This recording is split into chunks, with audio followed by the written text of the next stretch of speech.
In this video, I'm going to show you how to connect forex.com to MetaTrader 5. Now, the first thing you have to do, you want to go to forex.com. You want to click on the login tab up here, top right, and assuming you already do have an account, you want to click on MetaTrader 5 over here, and then you can get it as a desktop app, or of course, you can use the web login version. Okay, so that's completely up to you. I'm going to use the app right now, so just get that onto your computer, install it. It's very simple, and then open it up. Okay, so for this, you will actually need to have a live real account on forex.com. This will not work with a demo account, unfortunately. So you want to go open up your MT5 on your computer. You want to click on File, top left, and then you want to click on Open an Account.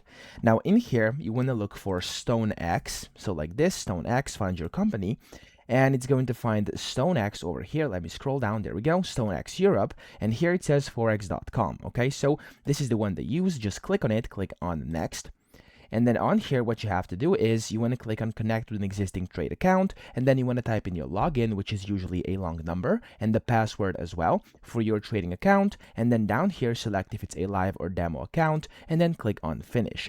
Now, of course, you'll receive this onto your email and inside your platform upon your registration of your trading account. So make sure you do know the login and password, and then just type that in, click finish, and you're good to go. You'll be successfully connected. So that's that. I hope this video helped you out. If you did, please subscribe to the channel and help me out as well.